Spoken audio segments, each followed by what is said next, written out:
Hello, and you are listening to the Book Was Better podcast, the podcast where we talk about the book of the film. I'm Luke. I'm Emily. And this week we're talking about Mars Attack. Hey you, put down the popcorn and turn on the light.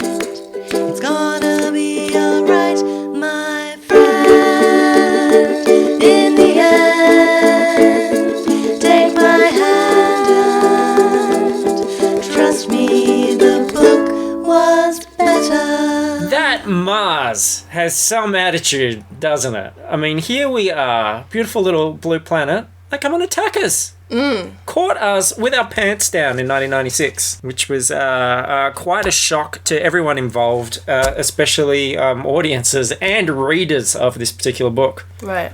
Do you remember when Mars attacked? No, I don't. I would have been 6. You would have been 6. I actually don't remember this. Like, I saw this movie for the first time, like, maybe a year ago. And, I don't think I even heard of it before that. Well, I wouldn't blame you because I feel like a lot of the people, including the children in this book, once Mars has attacked, remain relatively oblivious to it and continue to carry on their daily lives. They do. School excursion, playing video games. Yeah. No one seems too concerned for a while there. But yeah, this is a film by Tim Burton. And this is the first time I think that we've got a book based on a film based on a set of trading cards. Yeah. Which, of course, trading cards, little squares of cardboard, are fertile ground for huge budget blockbusters. Mm-hmm. We just had a look at some of those cards. How would you say they differ from the film? They're a lot gorier, I think. A lot of skin graphic. coming off, a lot of blood spraying everywhere. I can absolutely see how Tim Burton would be attracted to this whole concept. But what I'm really excited about beyond this film, because like I saw this film at the cinema, I hadn't seen it again until the other night, watching it for this. Mm-hmm. I remember being excited about it, but then not really loving it. Yeah. And this book is one of those rare beasts. Occasionally, we're very lucky that a book comes along which is just absolutely batshit insane. And this is one of those ones that indulges in just crazy padding, offensive, like out of time kind of things. It's just one of those real rare treats, and you never know when they're going to happen. Mm-hmm. On Book Was Better. Like, I never expected when we picked up Terminator that it was going to have incredibly gory scenes and X-rated sex scenes, for example. Just occasionally a book comes along and it's just nuts. And I'm glad to say this is one of them. This is not a joke episode. It's not a parody episode. I did not write this. What you are going to hear is the real deal. Were you shocked by it at all? Shocked by the book? Yeah. Yes. It's it gets pretty crazy, and you were about to find out. It was one of those things where I just kept having to put it down and go, what? Really? No. So I do want to state, of course, I mean, this was 20 years ago, and Jonathan Gems is the author here. And I'm going to be talking a lot about his crazy opinions and crazy writing. And I just want us to all remember, yes, this was 20 years ago. I'm not suggesting that he would do the same right now if he had the chance. And I think that's only fair to say because I'm sure that if we looked at any of our writing from 20 years ago, when you were shocking. 6, you probably got a lot of words wrong. Probably said lots of crazy stuff. Yeah. But, we live in a different time to when this book was written. But that doesn't give it a free pass. I'm gonna attack Mars Attacks, if you can believe that. Wow. It's like the snake head eating its own tail. Mm-hmm. It's like a nest of Russian dolls, just layer upon layer. Yeah. Don't let me get away with just talking a lot. You butt in at any time and give me the score. Okay. So you watched this film again, didn't you? I did. Yeah.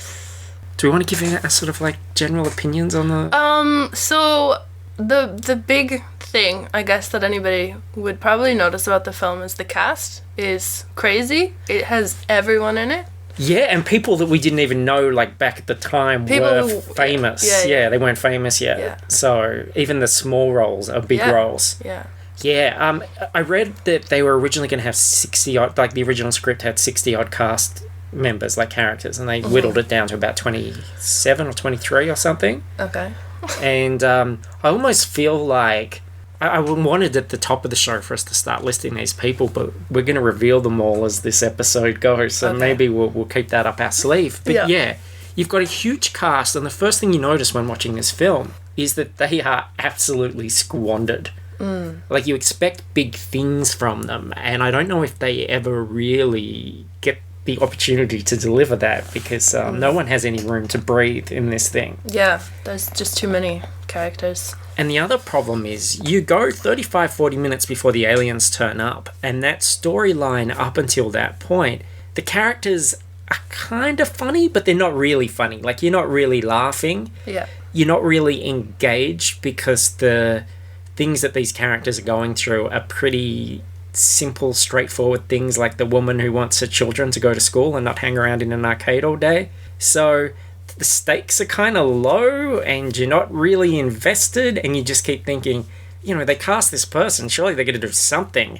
But, you know, it really takes a while, and I was actively just hating this film until the aliens show up, and then suddenly Burton seems to be having fun with it again, and you're like, oh, this is why he wants to do it. And some of those alien bits, I think it's, even now, 20 years later, it's hard not to enjoy them. Yeah. I enjoyed them. And did you? They're pretty funny. I like their cruel streak. They're very evil. Yeah. They're not sympathetic characters at all. They're jerks. They're really mean. They're kind of mischievous. Yeah. But quite violent and awful. So you can tell that Burton, I think, really doesn't care about the humans, but he's very invested in the aliens. So I was trying to get I don't know, do you have an opinion on this? I was trying to get my head around, like, well, what's the deal then? Why? I know it's a spoof movie, and I guess there's that template for a lot of disaster movies and things where you do cut through a lot of different characters and you see their domestic day and then the disaster strikes. Right. So there is a precedent for that. I almost thought, like, I don't know, it's hard, because you go, was he so interested in the aliens being the weirdness and the wackiness that he didn't want that to take over the human side? Like, there should be a change in tone in the film. But then why do you get those big actors to do it if they're not going to perform? And they are, like, really heightened caricatures of characters. Yeah, most of them are pretty unlikable characters. Yeah. There's nobody in there that you're just like, oh, I hope this person survives. I absolutely agree.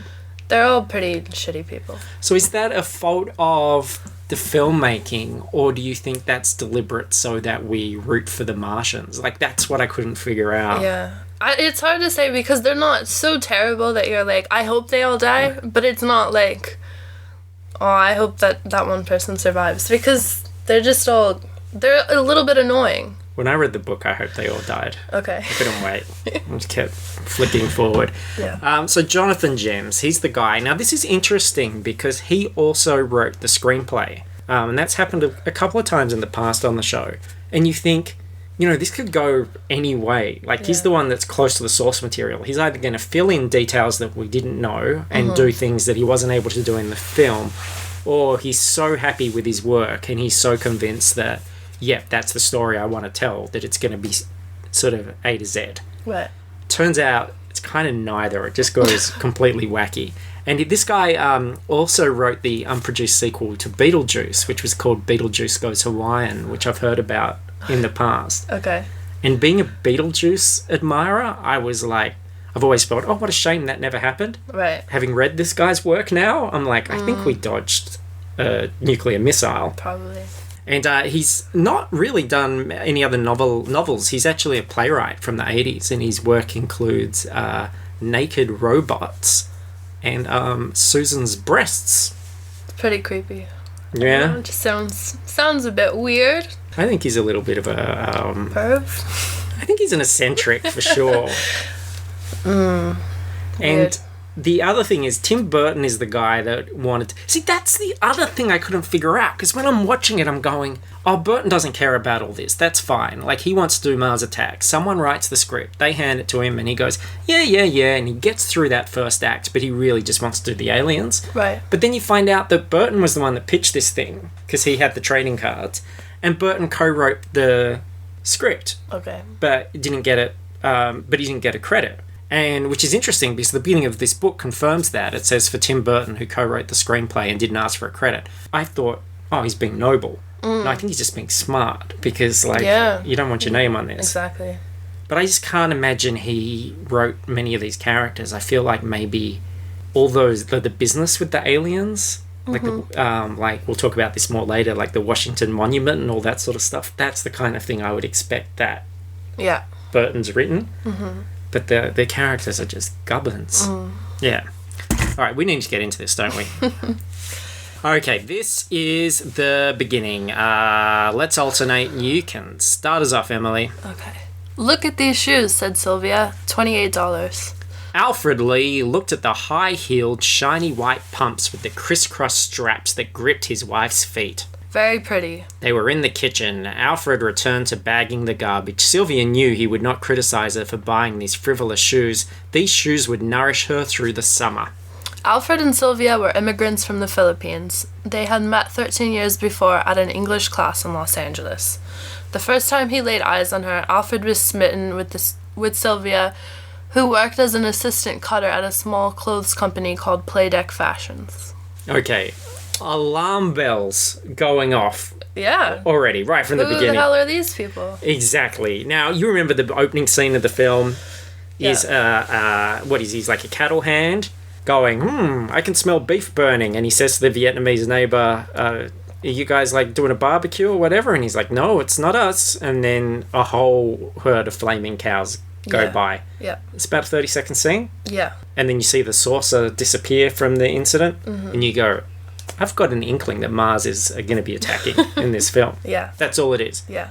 In this, we get classic novelization padding because not only are we getting the backstory of Mr. Lee, how he met his wife and everything, right. We're getting the wife. She's not even in the film. Yeah. So, considering this is a character that's not even in the film, why do we need to know how much her shoes cost? And I couldn't figure out the message here. This is 96. I know you were very young. You probably didn't go out and buy your own shoes. But is $28 cheap or expensive in 96 for a pair of women's shoes? I'm thinking that's a bargain. And if it was a bargain, why did you want to hide it from him? Yeah, sounds pretty cheap. I don't know though. It was a different time. Different time. And things are cheaper in the US than they are here. That's so true. Maybe different it's expectations. A conversion thing or whatever. Yeah, I don't know. But it's definitely already kind of emblematic of this movie because I think this is a movie that spends too much time filling in the backstories of characters that we don't really care about when really the Mars attacking is what we're interested in. And I just think spend more time telling us about the Martians and let's not worry about how much her shoes cost. Yeah. And I think that could be a new meme for the podcast. That sort of, instead of, but is she hot? It's like, yeah, but how much did the shoes cost? Like, let's get that detail in. And this really goes back. Like, you're going to, because I write the notes as I read this thing, you're going to see a growing incredulousness from me as we do this. We find out about Alfred's ancestors. They were fishermen, but he hates the sea. I'm not doing a project on his family tree here. I'm here to see two things: Mars and an attack from said Mars. And it reminded me because the beginning of the Godzilla novel, the Matthew Broderick one, has the exact same backstory for an inconsequential Asian character. This idea that, my whole family were fishermen, but I don't like the sea. I hope nothing bad happens out on the sea today. Oh, there's Godzilla, shit. Same frickin' thing. Yeah. Is there like a well of backstories for inconsequential characters that you just like dredge up and go, I'll take a little bit of this, I'll take a little bit of that, but novelizationists have access to that we don't know about? Because there are pages of history for these people. Like, seriously, considering this is all a brief joke about burning cows, we get a whole heap of story, including this. Sometimes on a Saturday night, they would borrow her brother-in-law's lowrider, Ford Galaxy, and drive all the way to Hollywood so they could cruise down Hollywood Boulevard and yell wild things to the beautiful Cholo gang boys with their gleaming biceps and tattoos, coolly parading in their drug money-bought muscle cars. It was fun. Why did she marry a halibut man? And why do we need to know? Like, that's not what this scene is about. That's just a really weird, random description, too. Like, I don't get it. of her racy teenage years with other men. So it's not just like you've got this guy that basically, in the film, all he has to do is say, I'm not cooking that beef, right? Yeah. You find out about his wife, who doesn't appear in the film. Yeah. You find out how he met the wife and how much her shoes cost. And she's the side character to him. You find out about her, like, sexy adventures prior to even meeting him. You know what? It reminds me of that Aziz Ansari show that was on Netflix. Where With they like go showing back to the backstory of his parents. Except this, of course, doesn't like tie it in and make some like bigger connection. Well, the great thing about that was that episode was about the backstory of the parents. This is about Mars attacking. Yeah. And I feel like this is a long journey to go down. So they speak to Dwight, who is a cattle hand. He's the one of the lines in the film who first smells the beef. And this gets padded out. Like, I've complained about padding in these books before. I think this book might get the new padding award. He pads out this thing with a pasted dictionary definition. Okay. Both Alfred and Dwight knew exactly what that noise was, but they were in denial. Denial. Denial. Denial. Noun 1. Refusal to satisfy a request or desire. 2a, parentheses 1, refusal to satisfy a request or desire. 2a, and this goes on for like a full paragraph before he gets finally to that obligatory lame joke about the river in Africa thing. How bizarre. Yeah, I guess maybe that was fresh 20 years ago. Maybe. Maybe he wrote that joke. Maybe that's his joke. That's where it came from. Yeah, but, you know, I understand that, look, this is a 300-page novel for adults. I use the term really loosely. So I understand that when you start writing it, and I assume he just wrote it in chronological order, that you go, I'm going to have to pad the shit out of this. So, but to be throwing in, like, backstories for minor characters that last, like, 3 or 4 pages and dictionary definitions for words you're using this early on, just imagine what's coming down the pipe. Yeah. These are clogged pipes that's coming down. This doesn't need an editor, it needs a plumber. This will be flushed, this book. So, yes, this goes on just forever. So, I figured already in my notes here that if he's milking this for the first 10 pages, just this tiny little beginning scene, then, God, I'm going to be skimming the shit out of this thing. Skim milk, cows, everything ties together, doesn't it? Yeah. All right, here's some more.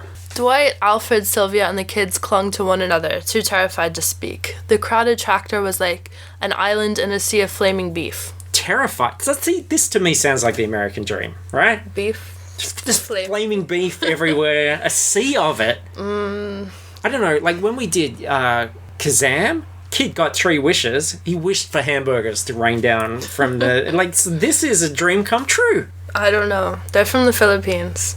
That's true. So it's terrifying to them. But Dwight's there. You think Dwight would, like, be... His stomach would be grumbling? Probably.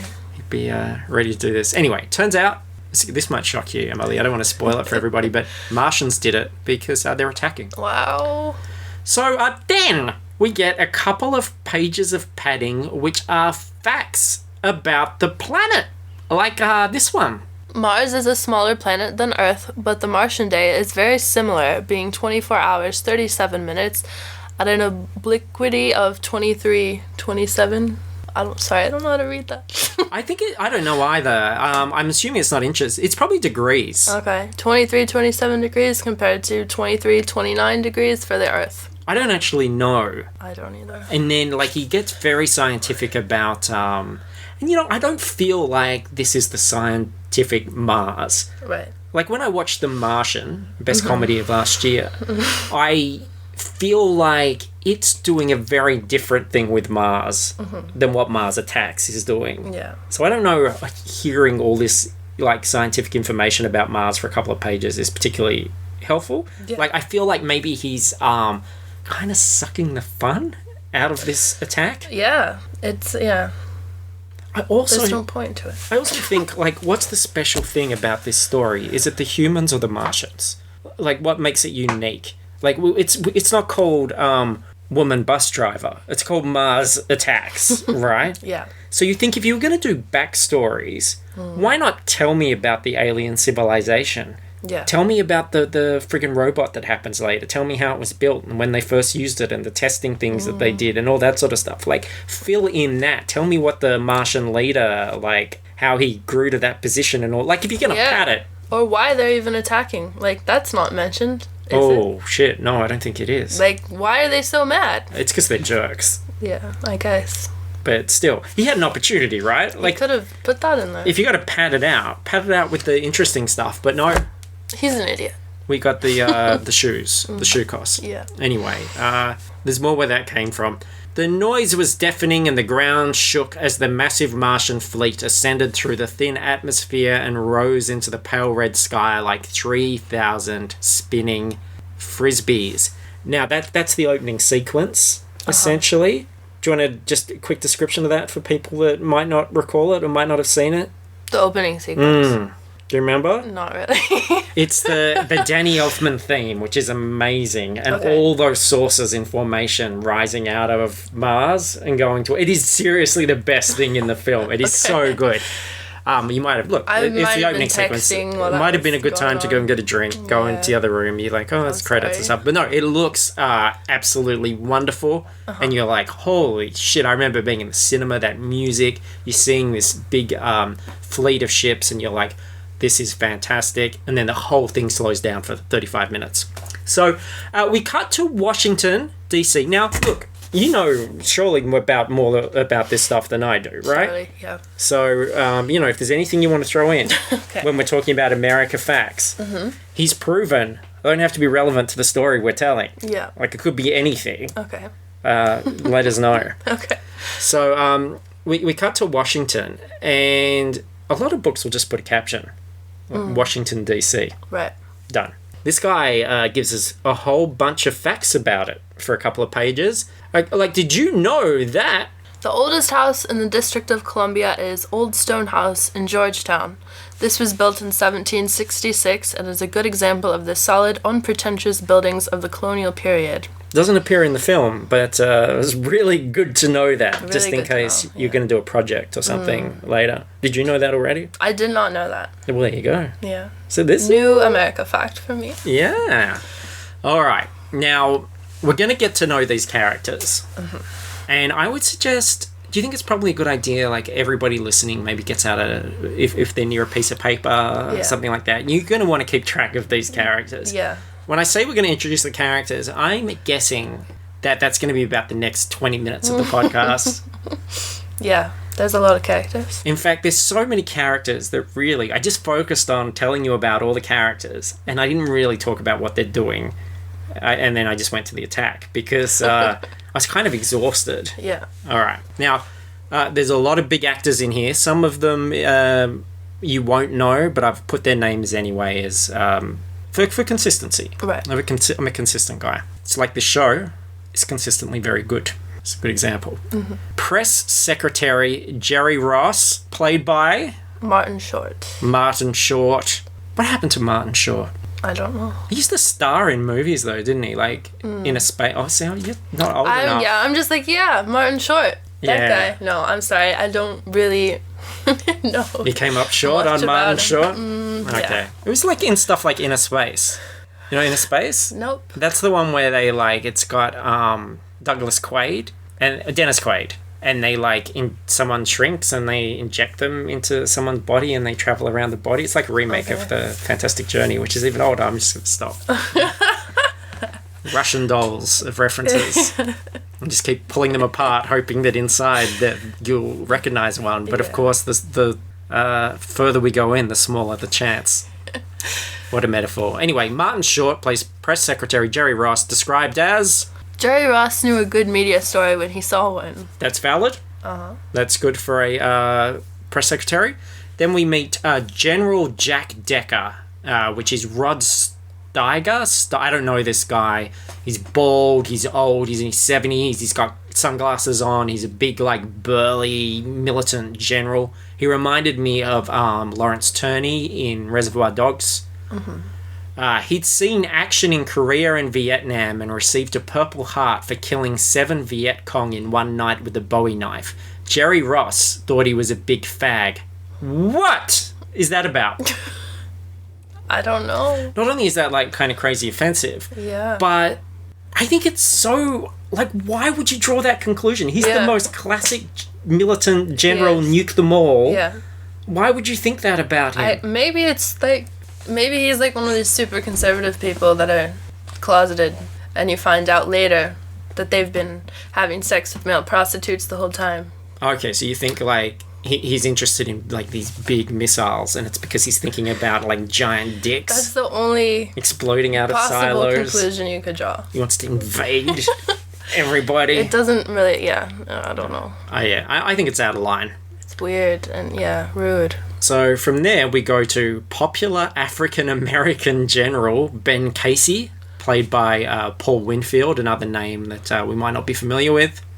Born in the ghetto in East St. Louis, Missouri, he was raised by his grandmother, mother, and 4 sisters, who had all loved him very much. Today, he was an African-American success story. So not just a success story, but an African-American one. Yeah. I don't know how that relates, how it compares to a nice white privilege success story. But, I like the idea as well here, this separation that... he was born in the ghetto, and of course he had a loving family and everything, but now he's a success. Yeah. Yeah. Pipe-smoking Professor Donald Kessler, played by Pierce Brosnan. Now there's someone, I do know. Pierce Brosnan. Okay, who is famous for being? James Bond. There we go. Now this has just become a test of a young person's pop culture knowledge. Yeah. He is described as... devoting himself zealously to his studies as he rose rapidly through the ranks of academia. Attaining, sorry, I've typed all this just awfully. Attaining the position of astronautics at Oxford University at the unusually young age of 33. So not only have I typed this poorly, but looking at it really small too. Is that too small for you? Do you want me to see if I can make that bigger? Sure. There we go. That helps, doesn't it? Yeah. Look at that. If I was really professional as well, I'd edit all this bit out. Not going to, though, because I think people enjoy sausages, and by that rationale, they occasionally want to know how they're made. They're made behind the curtain. Pierce Brosnan. You can, if you have any opinions on any of these characters, feel free, because I think he's one of the better ones. I don't know. I don't have an opinion on him exactly, but he wasn't particularly unpleasant. For me, it's just those characters that you expect to be big and comedic, you want them to go even further. But when it's a character that's an actor that you've seen being pretty straight-laced in the past, the fact that he's having fun with this, he's always got the pipe in his mouth, and he's the one that he's the counterpoint to the general. So when the general's all we got to blow shit up, he's all no, we should talk to them and reason with them, and he's usually wrong. He causes more problems than he solves. So I quite enjoyed him. President James Dale, played by Jack Nicholson. And he's the only one we don't get a big story about, because he's pretty much just Jack Nicholson enjoying being Jack Nicholson. Right. Do you enjoy Jack Nicholson? I do enjoy Jack Nicholson. But I don't know. I don't really have anything to say about it. Jack, he's a mischievous character. Yeah. He wears sunglasses and he grins in the front row at the Oscars a lot. Yeah. He kind of suggested to Jennifer Lawrence that he wanted to bang her, that he'd been thinking about it. That's creepy. A fair bit. He played the Joker for Tim Burton 7 years before this, and he made the most money at that point that anyone had ever made in a film, I think. Because... the idea of someone like Jack Nicholson, One Flew Over the Cuckoo's Nest and everything, playing the Joker, that was the joke for a lot of people, but they wooed him by saying you can have some of the back end. He got a percentage of all the profits. Okay. and he made huge amounts of money for that film. So, I don't know, was this a favour to Burton? He was like, sure, I'll come in, I'll do this. I'll be the president. President Jack. He had 2 roles in this, didn't he? He did. Yeah. Yeah. I don't know Every what day his for other lunch. character's name was. Ha.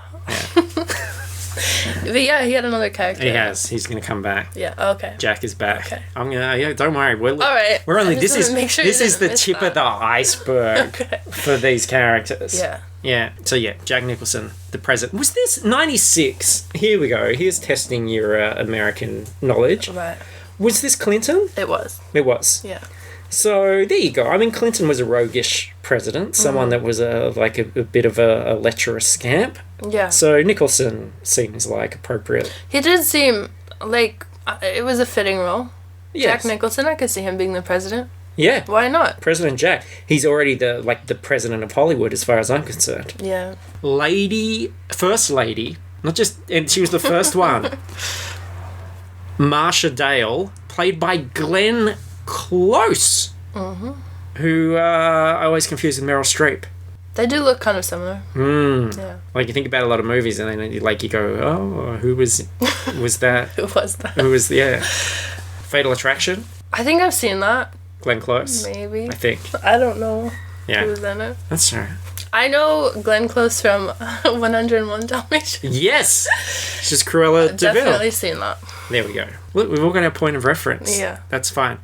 And like a very good supporting woman, and a supporting woman as an actress, and a supporting woman as the wife of the president, while he's leading the free world and about to save the planet, she's examining fabric swatches. Nice. Yeah. That's a very good role for Glenn Close. Well, she's just trying to change everything about the White House in the movie, at least, right? Yeah. She's just trying to change all of the interior decorating, and Are you allowed to do that because you're really a guest? I don't know. I think not every room, maybe some rooms. I don't know. So then, there are other rooms. They want to I've actually never been to the White House. Oh, really? Because usually in the U.S., when you're in 5th grade, your class goes on a field trip.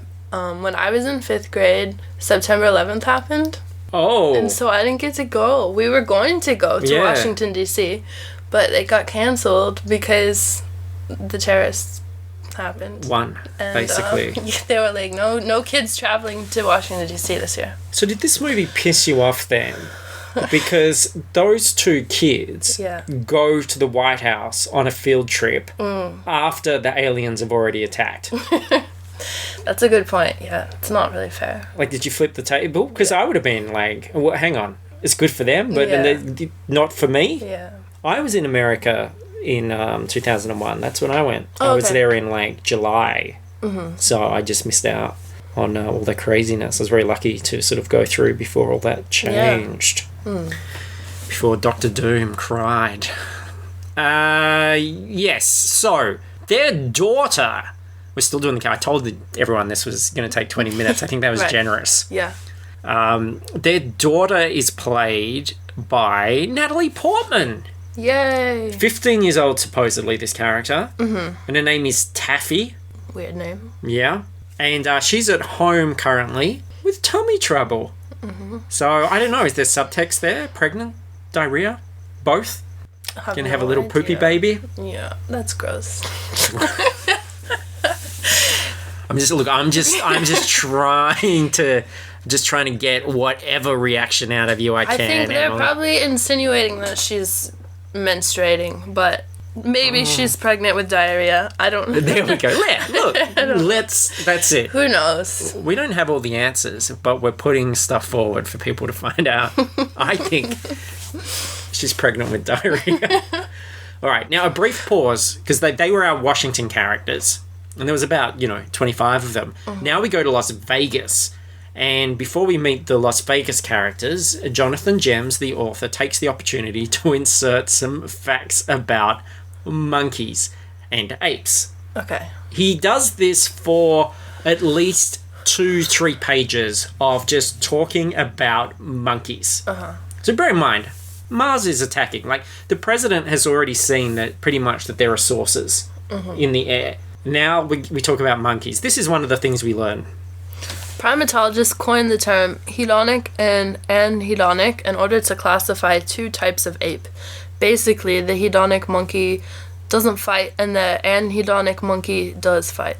Okay, so he then goes through examples of this. Like, he goes on for pages talking about how the baboon is an anhedonic creature. It will fight. It will protect. It will fight cheaters and stuff. He talks about all this very vividly. Right.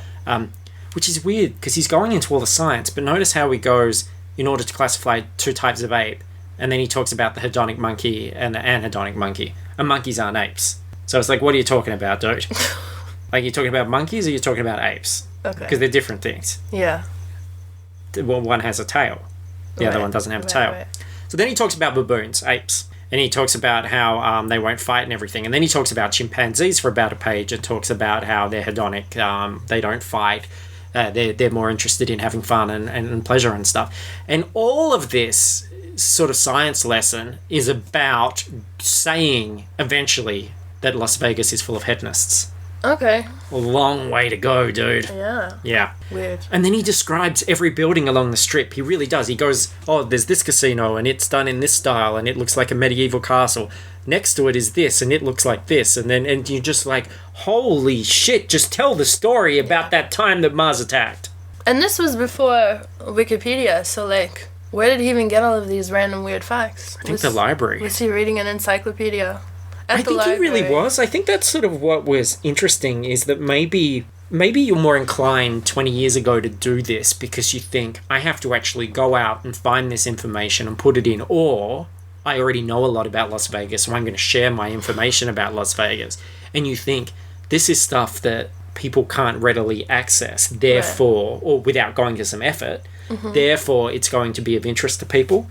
But now, 20 years later, we read it and go, if I wanted to know this, I would fucking look it up. Yeah. I came here because I was promised, on the title even, that Mars was going to attack. Yeah. So, unless they're going to attack every one of those fucking casinos one by one, and I needed to know how they were all set up beforehand, just skip it, buddy. Let's go back to our million characters. Okay. Byron Williams, played by Jim Brown, described as... A big black man of 55 had once been famous. 30 years before, he'd been the heavyweight boxing champion of the world. But now he was a greeter at the Luxor and dressed in an ill-fitting pharaoh costume. Okay, Jim Brown, we'll remember him. Art Land, this is who you were talking about. Arthur Land, right. known to his friends as Art. I think you and I classify as His friend? being familiar with him. Played by Jack Nicholson as well, but in glasses and a hat. Now, did you find that weird when that happened in the film? A little bit. I didn't know if it was supposed to be the president Yeah. in a disguise or what was going on. Because it's not a great disguise, because the thing about Jack Nicholson, he's a very distinct person with a very distinct voice. Yeah. Did you think that... I thought it was going to be story related. Like, I thought maybe the president will die and this, like, dodgy Vegas guy is going to have to take his place or something because he looks like him. Or like it would be like a they're brothers. Parent Trap situation. Yeah, where they're like long lost twins. And what about like the most disappointing Freaky Friday ever, where you switch bodies and you go, this is pretty much the same body. Yeah. I guess though you would be president. Yeah. And that would be cool. Yeah, so Art was... But none of that is relevant. It's just it's just another character. Yeah, in fact... Jack Nicholson playing two characters for absolutely no reason. He wanted Michael Keaton to play this character. Okay. Which is interesting because, he fought against Michael Keaton when Michael Keaton was Batman and he was the Joker. But Michael Keaton said, I'm not doing that shit. And I think he might have been right. Art was a big honcho in Vegas. He'd made money with a bunch of bingo operations. So I'm already very invested in all of this. Yeah.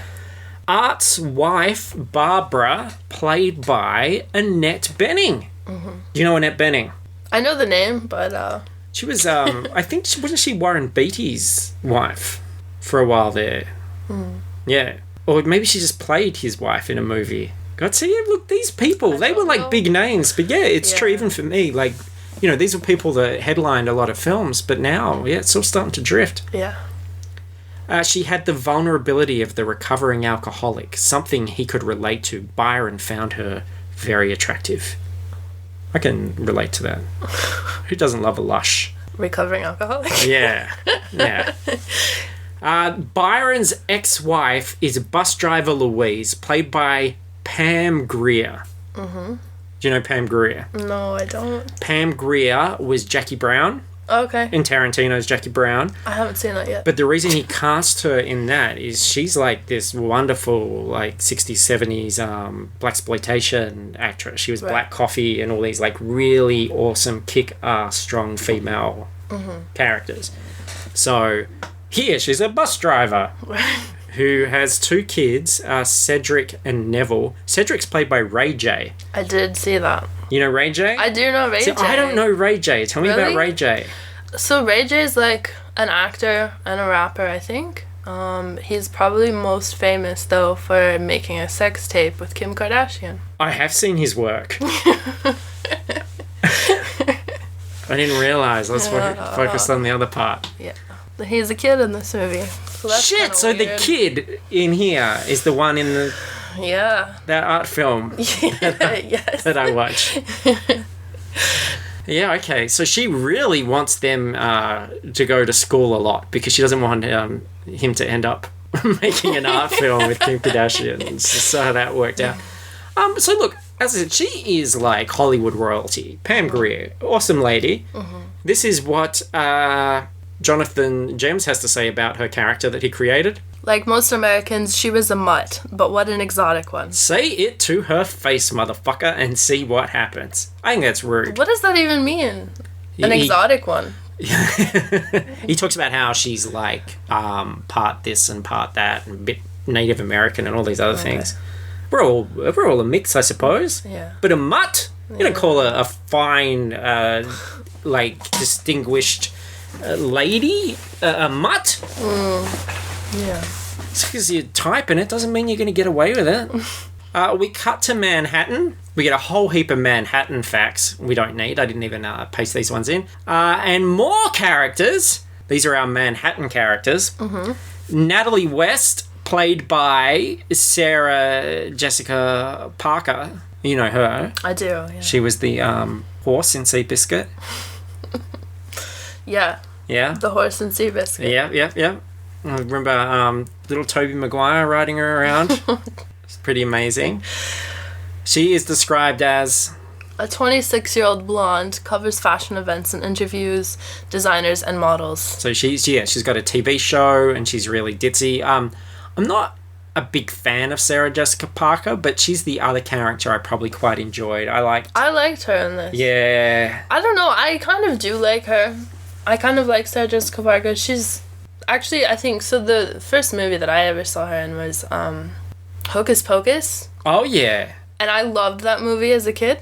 Like, yeah. I watch it all the time. And she was like the pretty witch. I feel like we might have the book of that somewhere.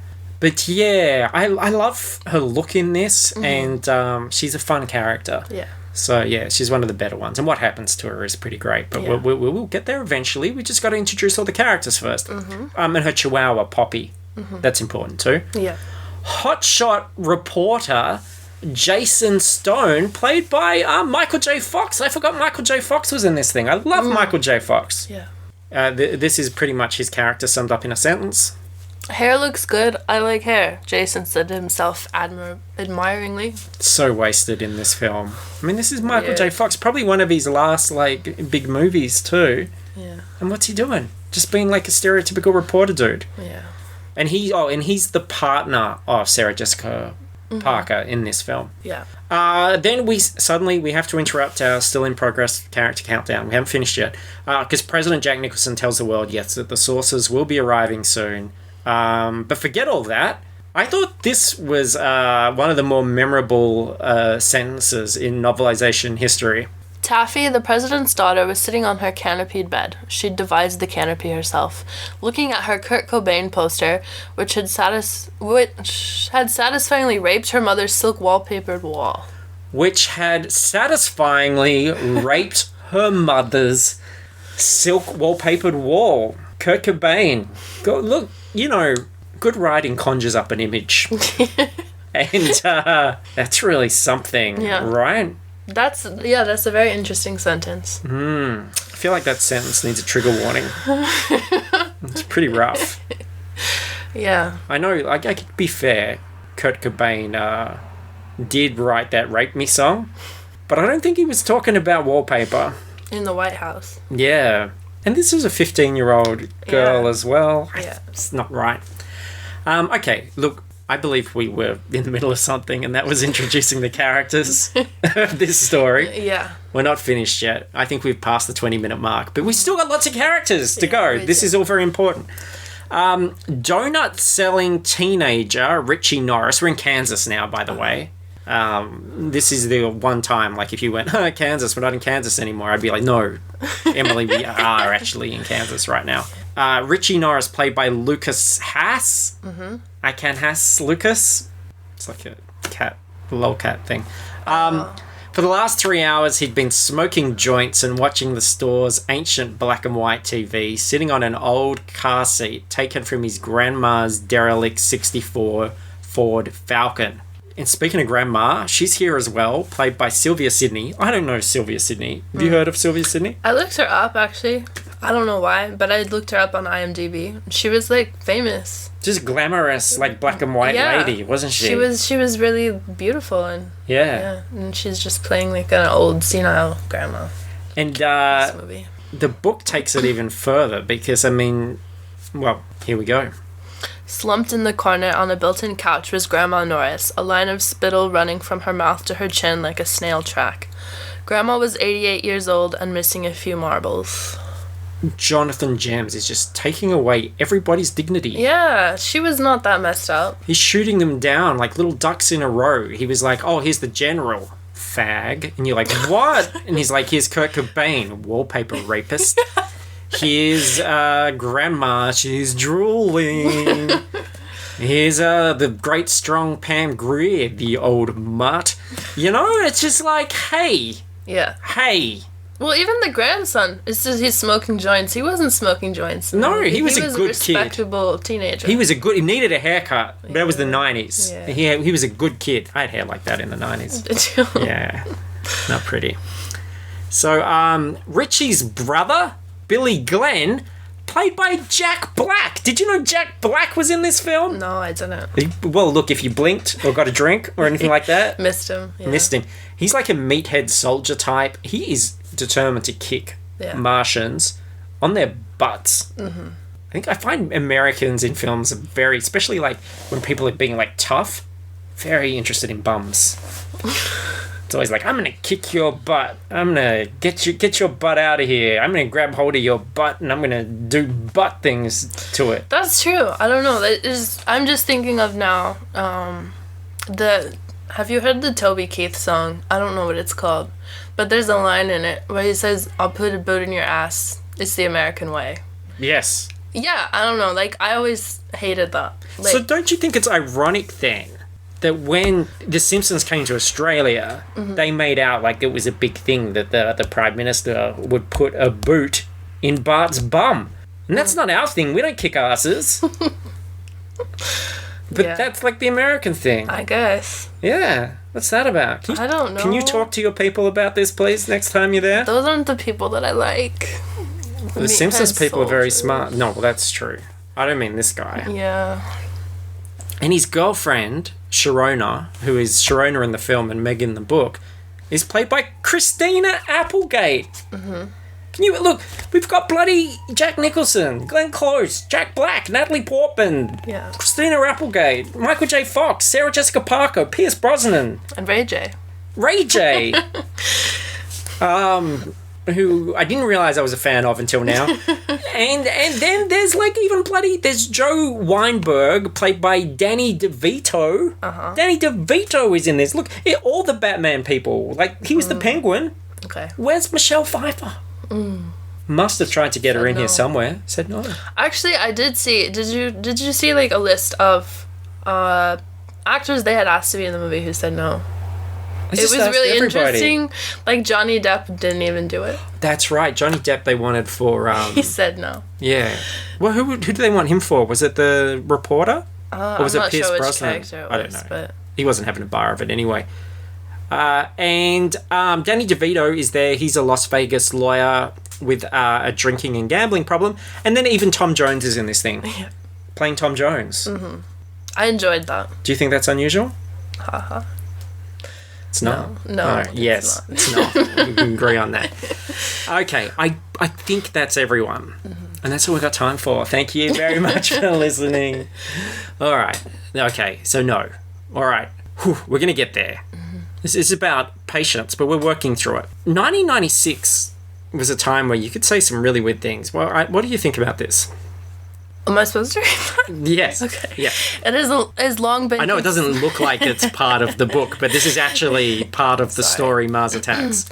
It has long been considered ironic that the capital city of the United States, sometimes referred to as Paris on the Potomac, contains some of the worst slums in the country.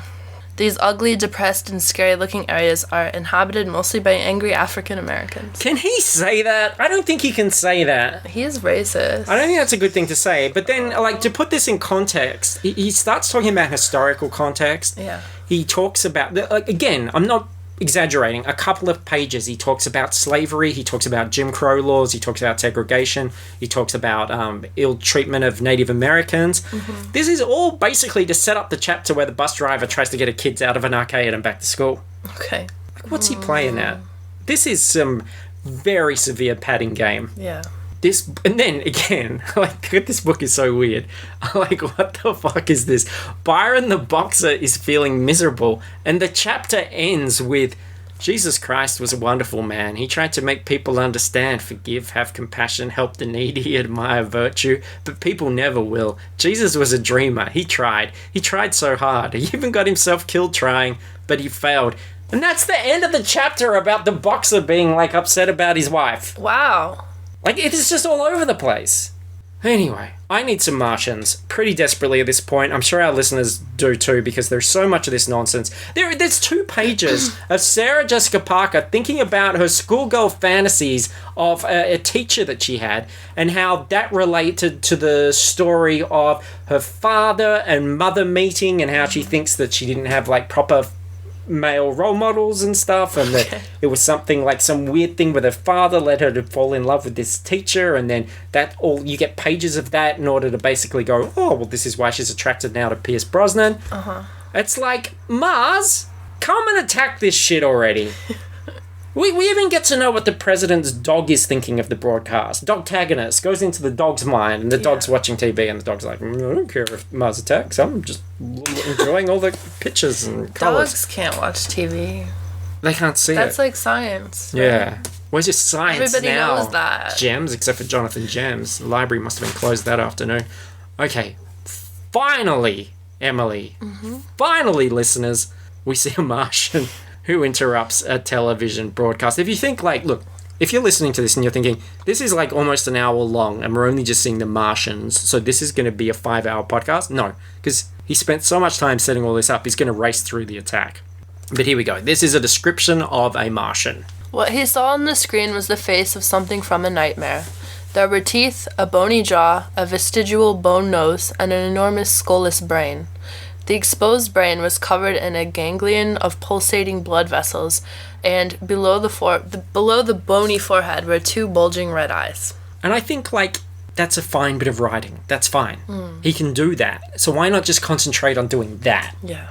As opposed to all the other nonsense, which is unnecessary and just makes your book look like a piece of crap. So we're like 128 pages in. We're halfway through and we're at the photo section. The photos are cool. Like, these almost look like the retro trading cards. These Martians, I just love their design. And there's Jack Black having a scream. All these cast. Look, young Natalie Portman. They are good photos. Pierce Brosnan. Look, there's... Which one's Ray J? This one. The older one, yeah. Yeah. Okay. I don't recognise him with his clothes on. There's Tom Jones and Danny DeVito. Oh, and look. That... We're going to get to her in a minute, but that's my favourite. Okay, so... Okay, the aliens fly down and start killing all of these shitheads that we just spent half an hour getting to know. So, starting with General Casey. Remember, he was the very successful, popular black American man? Right. He greets the ship, and he releases a peace dove, and... The Martian ambassador saw the bird coming, bared his teeth, and hissed. One of the Martians pulled a ray gun from his holster and pssst, the dove instantly exploded. Suddenly, the Martian ambassador had a gun in his hand. Whoosh! He blew a hole the size of a dinner plate in General Casey's stomach. And that's the turning point. That's like, I'm falling asleep, I'm hating this film, that happens. And it's such a funny scene. Yeah. Like, they're just such jerks. They blow up the dove, and then they just start gleefully killing everybody that they can. Yeah. People are turning into skeletons. The hippie was cut in half by a proton beam. The kid with the alien beanie was vaporized. The guests crashed through the barriers and joined the spectators who were dashing to their vehicles, falling over each other in a mad scramble to escape. Death rays cut them down like wheat before a scythe. Jack Black is killed?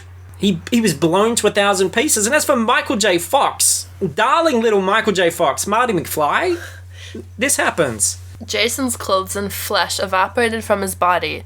Natalie, too shocked to scream, was left holding Jason's severed hand. She fainted.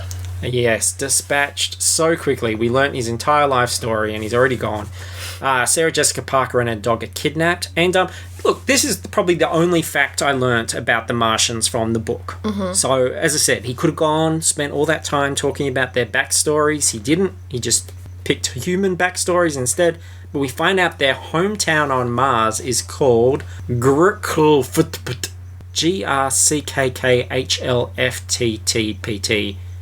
Grckkhlfttt. Gricklefttpt. Nice to know. Yeah. So we learned something. We learned something. That's a great conversation starter at a party if you take sure. nothing else from this episode. Yeah.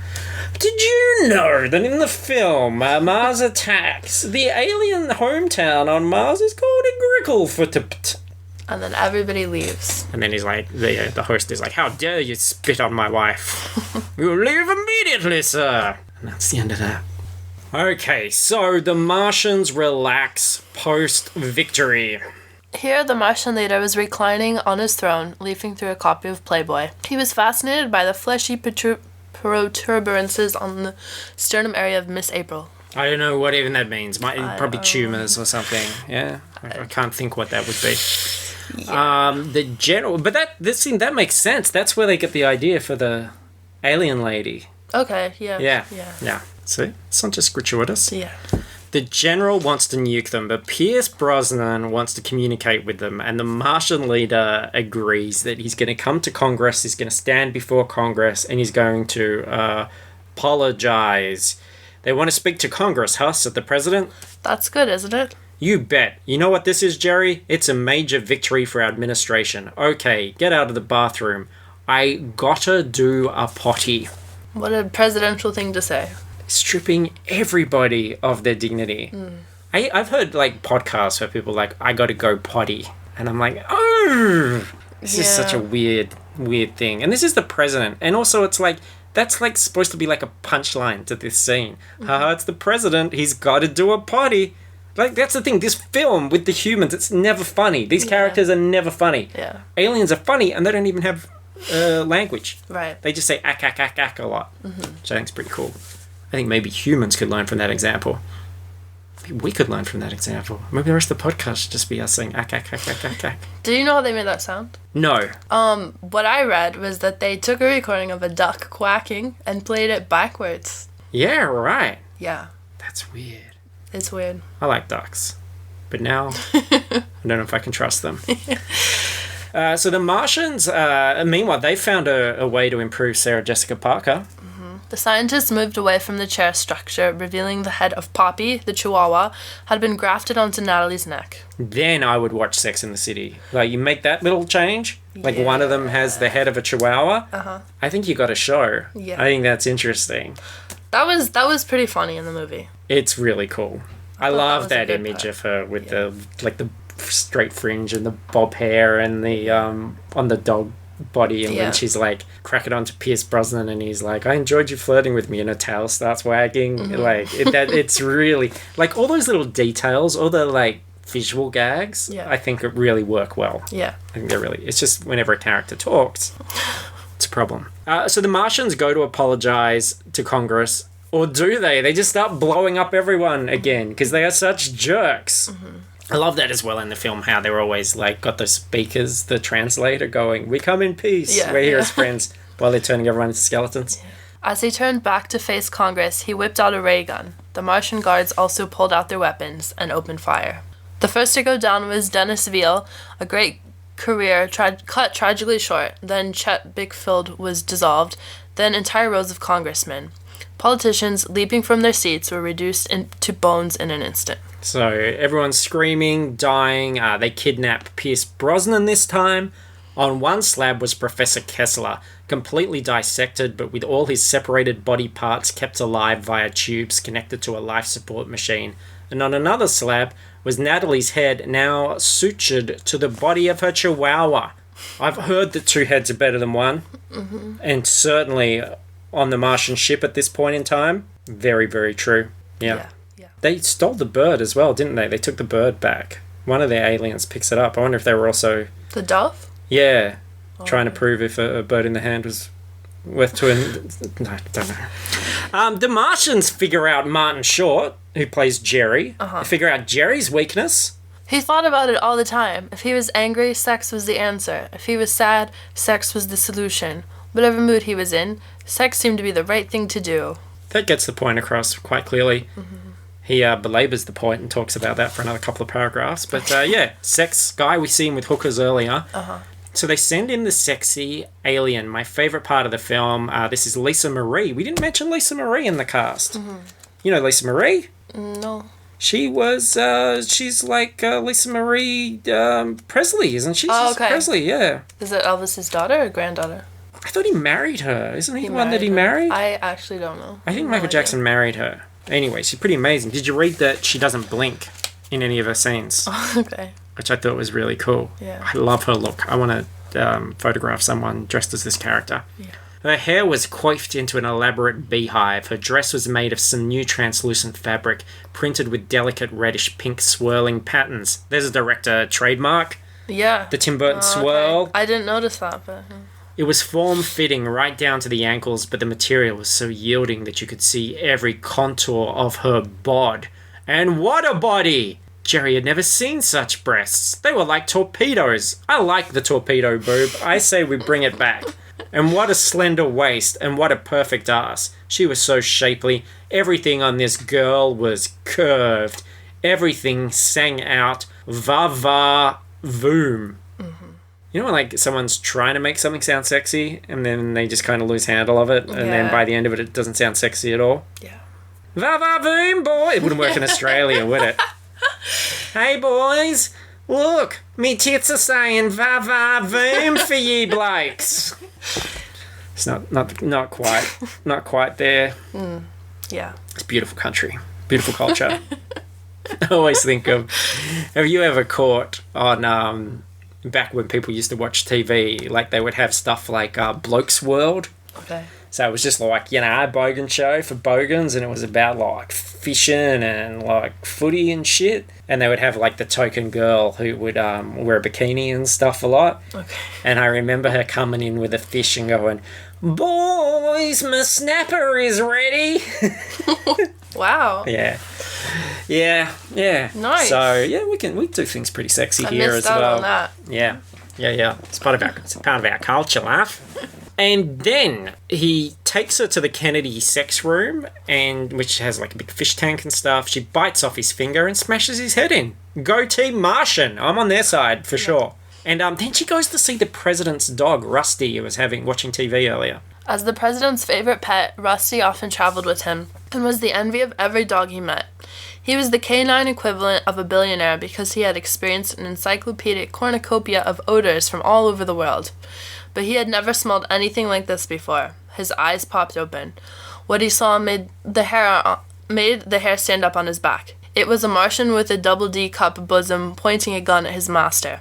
His reaction was instantaneous. The girl saw the dog coming at her out of the corner of her eye. She fired at the snarling fur-covered monsters. Psst. Sorry, that was really bad. Yeah. With a piteous howl, Rusty was incinerated, converted to a pile of bones that dripped to the bedroom floor. You do actually see the dog skeleton. You do see this happen in the film. And I applaud Mars Attacks for doing what films like Independence Day completely lacked the courage to do.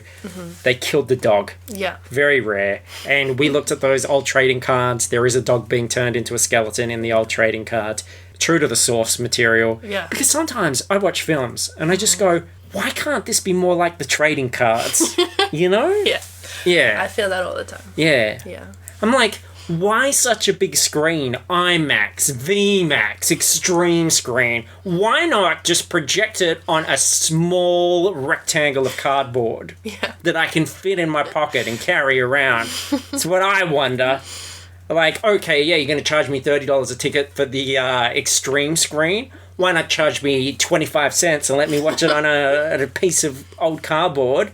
That would be cool. 30 cents and I get some fuck popcorn. Give me a little hard rectangle of bubble gum. There we go. It sounded like I was trying out my really lame new stand-up routine. So you guys like trading cards? Let me tell you. Who remembers a film from 96 called Mars Attack? Get off! Yes, the dog died. Don't you think it's amazing? Like, not only does this dog watch TV, this is a dog that knows your cup size. Yeah. This dog's been around. I guess when you're, when the president himself is a little bit of an old hound dog, if you get him adrift, you pick a few things up. Hey-o. Do you know, is that some just like dogs can sense? Like they can sense fear. Yeah. They can also sense breast size. Yes, animals have all the perks. So the Martian girl is killed by security, but now the Martians are pissed and they just wreak total havoc on the world. I love the Washington Monument bit in the film. Did you see that bit, or was that a bit where you drifted out? Oh, I saw it. Yeah. The Boy Scouts. So yeah, the Boy Scouts are looking at it and then they topple it and it's about to crush the Boy Scouts and they all run to the other side and then the ship flies around the other side and knocks it back, and in the book it actually squishes them. Okay. So yeah, killing dogs, killing kids. These Martians, they don't give a damn. So they attack the White House. Glenn Close is crushed by a chandelier. Sounds a little too close for comfort, in my opinion. And so this is what happens if you just let me go. I'm going to just keep talking and they're not all going to be winners. Yeah, okay, I'm sorry. I'm going to interrupt. And in Vegas, Artland is very quickly dispatched by a giant rolling globe and a toppling casino, proving that, his character really wasn't relevant. It had nothing to do with Jack Nicholson's other character. Yeah. There were two sides of the same coin. I did read another interesting fact, but I feel like if I said it, I would spoil something that's going to happen later. Can you say it after the things happen? I will try to remember to say it. Yeah. Do you have any other facts about American chandeliers or giant globes or casinos? No. Have you been to Vegas? No. No. My parents went when I was a kid and, called me. And they were like, my dad was, I don't know, doing something where he needed numbers. And I gave him some numbers and he won money. So, I mean... Did you get a cut? No, because then he gambled more and lost the money. As everybody does when they go to a casino. You need a contract. Yeah. Do you get the impression that people in America, do they think Vegas, because it's something here you hear people talk about in a very touristy way. Yeah. Do you get the impression that they think that it's an awesome place, or are they like, oh yeah, no, it's kind of gross? Or I think it's considered gross. Yeah, I have a cousin who moved to Las Vegas for a while. I don't know if she left university to go do. She left either after high school or she had just done a couple years of university or something. And she met some guy and then she moved to Las Vegas, and everybody in the family was like, oh my god, who moves to Las Vegas? That's not even a place people live. And of course people do live there, but it's kind of seedy people live there, I think. I've heard people say you sort of go there and you see the strip and it's really impressive and you're like, oh, this is really awesome, but then you've seen it, and then once you sort of go beyond that or around some of, into the sort of people are around, which is true here. Our casino, they try and make it look fancy and stuff, but the people are the problem. You go there and the people are just gross. Yeah. Yeah. Yes. So, very anti-gambling here. The book was better. Think of your families. I'm just trying to find my spot. Oh, yeah, Annette Bening and Jim Brown would also be totally dead along with Art Land if it weren't for the timely appearance of... For example, Tom Jones, the well-known singer, and his band were performing to a packed house. They had reached the instrumental section of his hit song, It's Not Unusual, and Tom was wowing the audience with his sexy dance moves. Tom Jones, sexy dance, but is he sexy, do you think? I don't find him sexy, but I guess like I could see why people, maybe a generation or two before mine, might find him sexy. Yeah. So you're saying that it is a little bit unusual? Yeah. I thought we made a pact that it wasn't. Well, that's your prerogative. You can change it. That's the thing. That's the great thing about the world we live in now. You say, no, actually, I do think it's unusual. I'm not a fan of his moves. Do you remember Lucas Haas in the trailer park? We talked about him briefly about an hour ago. Well... A 60-foot robot came through the trees and entered the trailer park. Inside its glass bobblehead, a Martian operated the controls. The woman with the shoes at the beginning got pages of stuff. Yeah. We knew so much about those shoes. Yeah. I could pick them out of a lineup. If those shoes came up on the showcase and the price is right, I know I'd be getting that bit correct. But this robot, 60-foot robot, that's something... I've seen shoes before. Yeah. I've bought shoes before. I've never seen a 60-foot robot piloted by an alien. Yeah. You think that's the thing that you elaborate on? No, the robot gets a couple of sentences and then a brief action scene, which is maybe 2 pages interrupted by something else, and that's it. Gets dispatched. Where are your priorities, Jonathan Gems? And Danny DeVito was killed. He only had a few lines. He's dead as well. Get rid of him. And then Richie dodges the robot and goes to get Grandma from a nursing home and discovers... Grandma turned her head sharply, pulling the headphone cord out of the socket on the record player, redirecting the music from the headphone output to the speakers. The room instantly filled with the sound of Slim Whitman yodeling. All of a sudden, queasy expressions creased the faces of the Martians. Their eyeballs bulged, their cerebra vibrated, and small green capillaries burst in their brains. So yes, the Martians, it turns out, are deathly allergic to country music. That is their Achilles space heel. Yeah. What did you think of that? I liked that scene a lot. I thought it was pretty funny. The lead-up's really great, where they pull that huge death ray behind her while she's listening to the headphones. They're going to absolutely blow the shit out of her just for fun. Yeah. I mean, this film is a spoof, and I think this is actually quite clever because...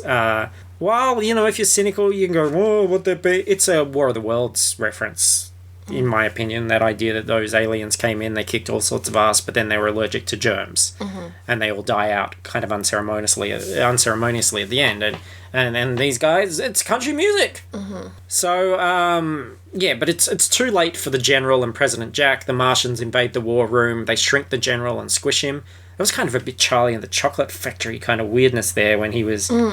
There's no established rules to what these Martians can do. They can just do whatever they want, whenever. And they impaled President Jack Nicholson through the chest with a Martian flag, so he's dead. And then Richie and Grandma basically get the radio stations all around the world to broadcast the music everywhere, and the aliens, their heads explode, and the ones that don't explode get the fuck out of Dodge. And all is well again on Earth. So, but humanity... We're clearing up the mess. We're survivors. We're battlers. Cleaning up the mess. Lucas Haas and Grandma are with Natalie Portman, who I don't think that's how... That's not how the system works, It right? is how it works, yeah. If the president dies... If his wife dies... Their the children, daughter becomes the next president, They will take over. That's exactly how it is written in the Constitution. Yeah.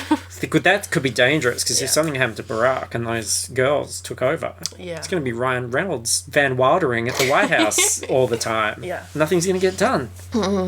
So Natalie Portman gives them medals, which is kind of ironic, because it's kind of a Princess Leia thing, and Princess Leia came out of her body a long time ago, but not yet, because this hasn't happened yet in this yet. Because this is only 3 years before The Phantom Menace. Can you believe that? Yeah.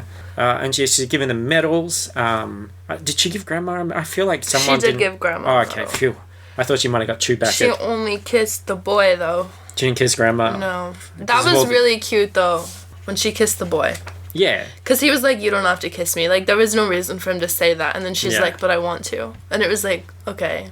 Yeah. I don't know. It was just funny and weird. Oh, did we pass the fact you were going to tell us? Oh, yeah. So Jack Nicholson, both of his characters died. Yes. And the thing that I read was that, I don't know who it was, but the producer maybe? Somebody didn't want Jack bigwig. Nicholson to die. Yeah. And so Tim Burton killed off both of his characters. Just to say, Just to hey, be like, yeah, look. I'm Tim Burton. Yeah. I made Batman who he is today when I shot his parents in that alley. And I'll do it again if provoked. Yeah. I know where your parents live. I'm Tim Burton. I'm going to draw swirls on you. All right, so here we go. This is the ending. So relax, everyone. We made it. The crowd cheered, then began to disperse as the mariachi band played a rhythmic Mexican version of the Star Spangled Banner. God, that's not going to happen when Trump's president. Trump's not going to be president. I don't know. Richie and Taffy manhandled Grandma's wheelchair down the steps. So what are you doing now? Asked Taffy. I don't know, said Richie. Do you have a girlfriend? Well, no I don't, said Richie. They made their way down the steps to the street. Look, human characters like this. You know, why wouldn't you elaborate on these guys? The sun had set and the night sky was filled with thousands of twinkling stars. Various sections of Washington were still burning, putting out red glares over parts of the city, but firefighters were getting organized and restoring water supplies. By the end of the night, the fires would all be out. And that's the end. Doesn't sound like an end, does it? Weird. Yeah, it's not very It's like final sounding. maybe he had a stroke. Oh my god, yes, there's blood on this last page. This is the original manuscript. It's the only copy of the book. Uh-huh. And he died writing Maybe it. maybe he got shot by an alien. Oh, wouldn't that be ironic? That's like the sequel. Maybe he turned on the radio to help him think, and it was Slim Whitman, and his head exploded because he was an alien all along. Yeah. And that's why he didn't elaborate, because he wanted to keep their alien secrets. Yeah. So disappointing there was never a Mars Attacks 2 in a way. They could remake it by now. Like, it's been long enough. 20 years, yeah, shit, yeah. It could be better with some, like, awesome CGI and stuff. Yeah, do you think that they would... I wonder if, though, they would go, oh, that movie was just absolutely filled with characters and stars, so then we have to do that again. Or whether they would just go, hey, let's tell a story about Mars attacking. They would probably want to pay homage to the original and get a bunch of famous people in it. Yeah. Probably with some of the same people. I don't know. I guess time will tell. Well, I've got to ask you, I am contractually obliged to ask you if the book was better. No. No, I The agree. book was a mess. The book's awful. And you don't get to see Sarah Jessica Parker with a chihuahua. And I just like watching those aliens say ack, ack, ack and do stuff. Yeah. And Lisa Marie's turn as the female alien is very exciting indeed for this young man. And on Amazon, there was only, I think there were 2 reviews. This is definitely the best one. I'll do my best to get this across as it is written. I love the movie. It's the boom. Really, the reason I got it was I love the aliens, but then I saw it said, based on the movie, I had to see it. Now it's my favorite. I think that's how it's spelt. Wrong. Movie. Yeah. Wow, was that written by a 7-year-old? 27-year-old, yeah. Maybe you're So, right. God. One thing I will say about this movie, it's patchy. It's sort of erratically paced. It spends a lot of time on things that aren't particularly interesting. I sound like I'm reviewing this show. We just did it now. But one thing I will say about the film and this show, it's the boom. It is the boom, yeah. Yeah. Didn't Kevin James make a film called Here Comes the Boom? I don't know. I don't know I what don't that's know who about. that is. Maybe he's the King of Queens. How come I know about all your people? My people? Yeah. You gotta study this stuff. But look, see, this is the thing. Here am I, in the most isolated capital city in the world, Right. just soaking up the American culture like a big old sponge, Yeah. like a square bob. Just taking it all in, just filled with it. Yeah. There we go. That's the show. Thank you, everybody, for listening to that. Please comment on our Facebook discussion page. Tell us who your favourite character was. I should have looked if there was any fan fiction, because there's so many characters to choose from. Tell us which two characters you ship the most. I'd be very curious about that. And I think Alien Woman and Kurt Cobain for me. I think Ray J. Ray J and... I don't know who. Natalie Portman. Yeah, anything that moves. Yeah. And the dog that could sense breast size. Strange times. And yes, thank you for listening to the show. Please go to fruitlesspursuits.com. You will find all our stuff, including links to the other podcast, FP Cast, which is a pop culture movie review show. God, I don't even know what we're doing on the show, because this is a rare time I'm recording Book Was Better before FP Cast, even though FP Cast would have come out yesterday by the time people listen to this. Take that, Michael J. Fox. There's some time stream manipulation. You can rate reviewers on iTunes, support us on Patreon, do all those fancy things. And, of course, thank you so much, Emily, for joining me on this strange journey. Thank you for having me. Very much appreciated. Was there anything else that we missed that you want to add before I close it all up, before we bring this thing to a halt? No. You don't have an American fact for me? An American fact? No. No, okay. Damn. I can't think of anything. I just want to say... I did put you on the spot. Don't vote for Donald Trump. Okay. If you're listening to this and you have the ability to vote in the U.S. elections, don't vote for Donald Trump. Because while it would be, kind of like train wreck kind of, let's see how this turns out. This is kind of, The Martians will attack, probably, if that's who becomes the president. Like, that's legit what's going to happen. It would be very strange. Mm-hmm. Okay, there you go. Do your patriotic duty and vote for... Hillary Clinton. Hillary Clinton. I agree. I'm Team Hillary. I am too. Yeah? Sorry, Bernie.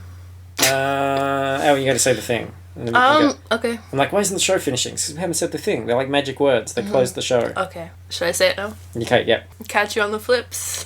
Jumanji.